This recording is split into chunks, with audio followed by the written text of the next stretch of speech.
Hey everyone, it's me, John Lorden here. Welcome to another episode of BrainScratch Searchlight for today, June 21st, 2017. I have to give a big shout out to James McFadden for suggesting today's case. It is a case that got a lot of media exposure initially, and of course, as time has gone on, the media exposure has diminished quite substantially, and it's about a missing 10-year-old girl, so I really wanted to follow the suggestion made by James and share this with all of you and hopefully raise exposure back to this case, and maybe we can nudge something free if someone out there has the right information. This is the case of Lindsey Baum, and we can see that she's been missing since June 26th of 2009 from McCleary, Washington. Her date of birth is July 7th, 1998. It always hurts me when, anytime a kid goes missing, but she was literally weeks away from her 11th birthday.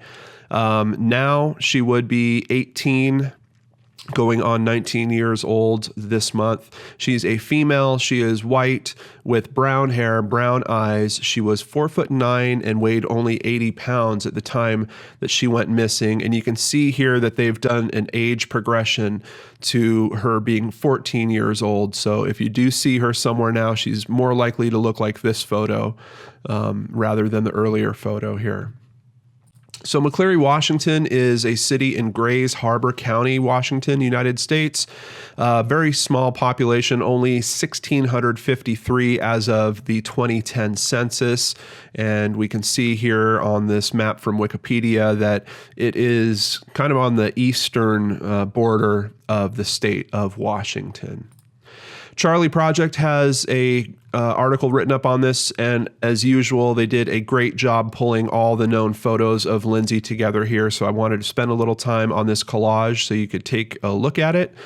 And let's just go once again over the vital stats. Missing since June 26, 2009, 10 years old, 4'9", 80 pounds, brown hair, brown eyes. She has a dark brown birthmark on the inside of her right wrist and a scar above her left eye. She's right-handed and her ears are pierced. Her nicknames are LJ, Sassy, and Sissy. Lindsey has colored fillings in her teeth. For clothing and jewelry description, a light blue or gray long sleeve hooded pullover shirt, blue jeans with tears at the knees, black leather slip-on sneakers with geometric designs, and a mismatched blue, orange, and white bikini swimsuit.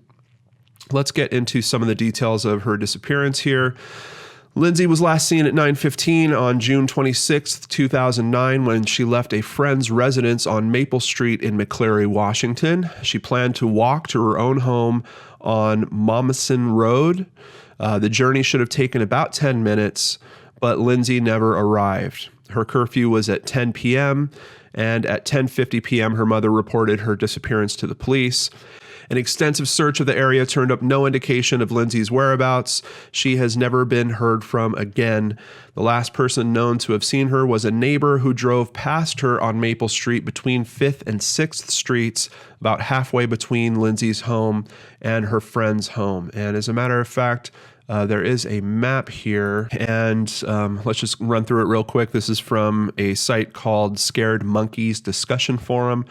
On West Maple Street here, her friend's house is somewhere in this area, and her house is over here at this blue mark. So if she's taken the most direct path between the two, and assuming this is a friend of hers that they've been hanging out for a while, I think Lindsey would know that direct path. She would probably head down Maple Street directly to South 3rd, jump over South 3rd to get to East Mommsen Street, and then head on up to her house. And we can confirm that because the sighting of her is between 5th and 6th, which is on this block here on Maple. So it does seem like she was heading home on this street. Jumping over to Crime Watch Daily, who did some very good coverage on this case, including video segments. I'm going to have not just this article, but 2 video segments by them in the description box below. I really recommend that you check those out. They're going to go over all the basics that I have here, but they push things a little further. There is one person of interest that they tried to interview. Unfortunately, he doesn't cooperate with them very much, but let's get some more info about the details of the day she went missing from Crime Watch Daily here. It was Friday night about 9:30 when she left her friend's home, and she was going to walk to her home, said Grays County Sheriff Rick Scott. Her walk would have taken her about 7-8 blocks to get to her house, and she never showed up. About 11 o'clock, her mom called 911 and reported her missing, so that began a search of the local immediate area by the McCleary Police Department, some volunteer firemen, and her mother and some friends. We would maintain that search and rescue component for the next 10 days, and that grew to involve over 240 people, ground searchers, air search, and rescue, dogs, horseback. Basically, they were pulling out all the stops trying to find this young woman. There was 2 incidents in the week prior to her disappearing, said her mother, Melissa Baum. The girls had been up at the park in the bathroom, and they said a man came in on them, but then he left and took off on a bike. The other incident was her and her friend said that they thought somebody was following them, a man in a white car. And there was a couple of other instances where Lindsey had spoken to her mom about feeling like she was being followed. And her mother says that literally the day before she disappeared, she told her mom she had a very bad feeling that something bad was going to happen. Her mother asked what. She said she didn't know. I just have this feeling something bad's going to happen. And literally the next day she went missing. So really tough things going on here. This is a family that was already going through divorce. They had moved to this area, I believe, from Tennessee, where her father still lived. She was in regular contact with her father, but hadn't seen him in about a year, just telephone contact. She did have a cell phone, but unfortunately, her mom tried to dial the cell phone and heard it ringing in the house. She had left it at home on the charger. She also has a brother, and the brother was with her on that night initially. He had apparently gotten into a fight or an argument with her, and I believe the parents of her friend asked the brother to go home because he was kind of acting up, I guess, and he went home without her, and he got home obviously no problem. So just a lot of very strange facts around this case, and unfortunately nothing real solid in terms of nothing really solid in terms of persons of interest, but we will get a little more detail here, in particular about one person of interest identified in Lindsey Baum disappearance. This is from KOMONews.com. Investigators identified a local jewelry store owner Thursday as a person of interest in the June 2009 disappearance of Lindsey Baum, but the store owner himself denies having anything to do with it. Tim Hartman, owner of Hartman's Jewelry and Repair in McCleary, admits he unintentionally gave false information to authorities about his whereabouts on the night Lindsey vanished. A video from a convenience store in the area shows Hartman making a purchase in the store at about the same time Lindsey vanished, around 9:15 p.m. on June 26, 2009. Hartman had previously told investigators he wasn't in McCleary at that time. I believe he was doing some type of certification class, and he said that class wasn't over until 9, and he couldn't have been back in town within 15 minutes. Investigators looked into that information and found out the class actually concluded around 8:15, and he certainly could have been in town. But on top of that, you have him being seen at a convenience store on camera, so obviously he was in town around that time. Hartman's car, home, and his shop were searched in October as part of the investigation into Lindsey's disappearance, and I believe that's October of 2012. I don't see a date on this article, but I do believe that's 2012. The shop, Hartman's Jewelry and Repair on 4th Street, is on the route that Lindsey would have taken to get back home on the night she disappeared. So if we just take another look at that map here, yeah, she's certainly going to cross 4th Street at some point. So certainly is possible that he might have had something to do with it. Of course, he says that he didn't. Here's a quote from him. "I still don't remember being there the night Lindsey disappeared, but they have me at Mike's Market at 21:15 on their camera because I looked at the picture and I said, yeah, that is me, but I still don't remember being here at that time." He says Chief George Crum of the McCleary Police Department asked him to join in on the search, which he did, but Chief Crum now says he doesn't remember asking him to take part, Hartman says. And that's just the first of, there's a lot of bad memories going on in this story. After joining in on the search for a while, Hartman says he returned home but couldn't sleep, so he went out searching again. It was then at about 1 a.m. that he says he ran into Lindsey's mother and says he drove her to a local creek where Lindsey sometimes went to play in hopes that they would find her there. So when I originally saw this information, I just got a little suspicious because you have someone that they're looking at as a person of interest. He's saying that the police asked him to help join in on the search, but he's saying that he remembers that, but he doesn't remember being at the market. They have him on video being at the market. He wasn't even supposedly in the area at the time of this. So what I'm wondering through these details is how he actually originally found out that she was missing. Did someone come to his shop and knock on the door and ask about her? Did he notice that people were out looking when he was driving home? Unfortunately, we don't have that information. But according to this, it sounds like he was asked by a police chief to help with this. And now the police chief is saying, no, I never asked him that. I'm just curious about the mechanics of that because what prompts him to know about her missing? Is it that he is actually involved in this in some way? And then you have this secondary aspect where he goes back out supposedly at 1 a.m. because he can't sleep, bumps into her mother. Her mother actually rides in his vehicle as he takes her to a creek. Is this him trying to control the situation if he is actually involved, trying to divert their attention? What was he doing out at 1 a.m.? Was he possibly moving Lindsey somewhere originally and then bumped into her mother on the way back? These are just some questions that come up. He originally worked with the police, but since things have kind of turned, it seems like that relationship has soured, and now he's really not cooperating with them anymore. So, and like I mentioned, you might want to give the Crime Watch daily videos a view because you will see them try to interview him and see how he reacts there. It's certainly not saying that he's guilty, but it's clear that he's not cooperating with people that are looking into this case.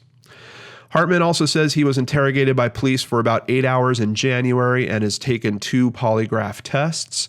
He says he was initially told that he passed the first test, but later was told that he had failed it. So he took a second test, which investigators told him was inconclusive. And you guys know polygraph tests, it's very debatable. I actually looked into some information about a person who was giving classes on how to defeat polygraph tests. So it's kind of, you have to take that information with a grain of salt. There's a reason why they aren't allowed in court proceedings. But this is him being told by police that he might have failed that test. That might not even actually be true because the police are under no rules about having to tell people the truth. They might have been trying to shake him up. So we have to also even take this analysis with a grain of salt, which means we really don't know if he truly failed these polygraph tests or not.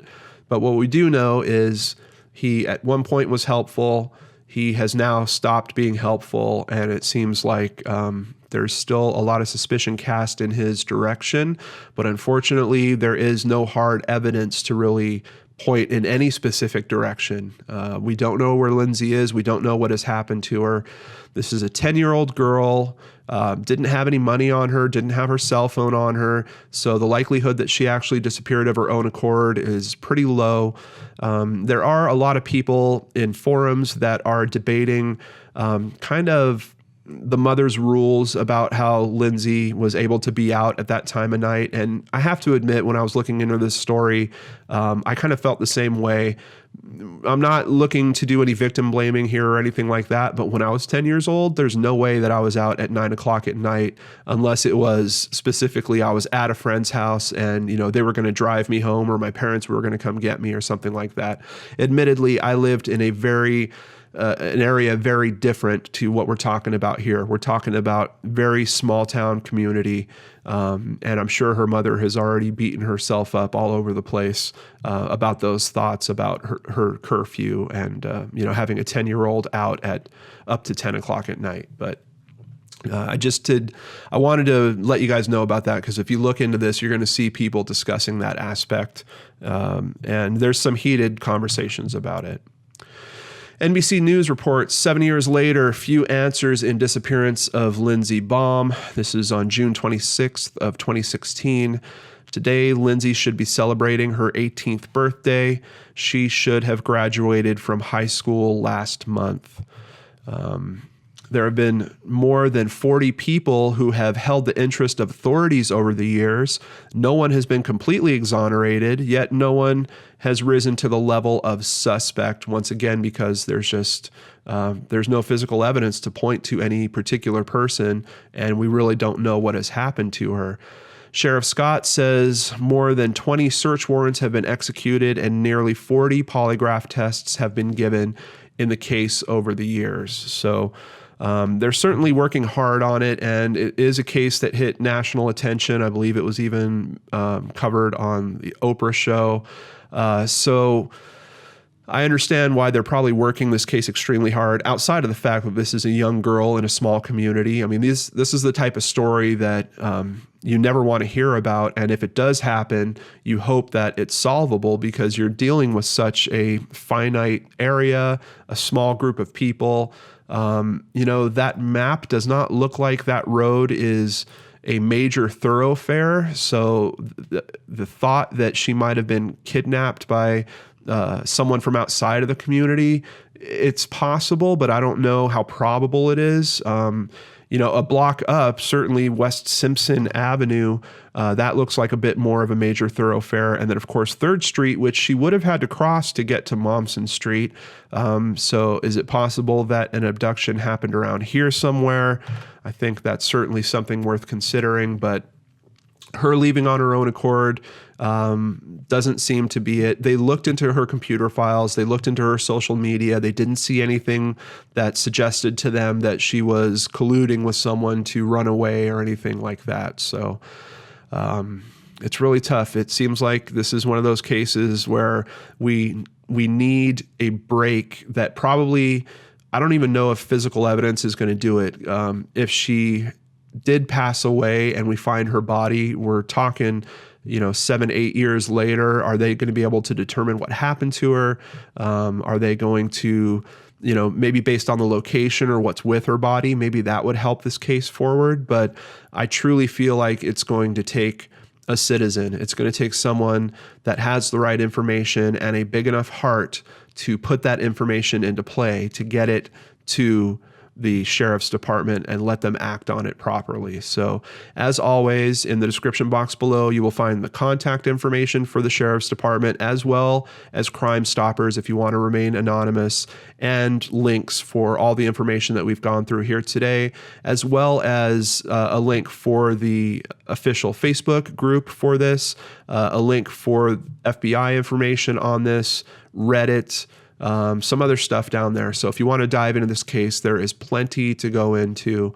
It's another one of these terrible stories, and I'm looking forward to it coming to some form of conclusion, even if it means that we find out the worst has happened. However, as of an article from just a few years ago, her mother is still holding on to hope. And I think it's amazing when families do that, when they're able to just deal with these tough situations and keep moving forward, keep trying to take the next step to get this thing solved, and being able to hold on to that hope that maybe she's out there somewhere is such an important component to that. So I did feel good. It did feel good to me to see that her mother was still in that frame of mind, because I think once you lose that, it gets very, very tough to find out the truth of what happened in these situations. Anyway, thank you so much for being part of this amazing community that cares enough about stories like this one to look into them further. If you have other information, please share it in the description box below. There was mention of a white vehicle. I didn't go into it too much here. If you look into the FBI link, you'll see some footage of the white vehicle. She at one point had said that she felt like she was being followed by a white vehicle. So they're trying to identify the owner of this vehicle and speak to them. I don't know if that has happened or not, but considering that it's still posted on the FBI page, I don't think they've spoken to the owner of that vehicle. But maybe you have more current news on that. Please use the comments below to update all of us on that. And just my heart goes out to this family. I feel terrible for her mother. I feel terrible for her brother that was, with her only minutes before this happened or leading up to her disappearance. Just the guilt that they must be facing must be very, very tough to deal with. I hope that they're getting the right kind of help to do all that. But thank you for being part of this community that cares about people in this way. I really appreciate having you guys out there. So if you are in this area or you have friends in this area, please share this video with them. Let's get this information re-raised. Let's try to get Lindsey's face in front of these people again and get their thoughts and hopefully their help in terms of trying to find her, because we certainly need it.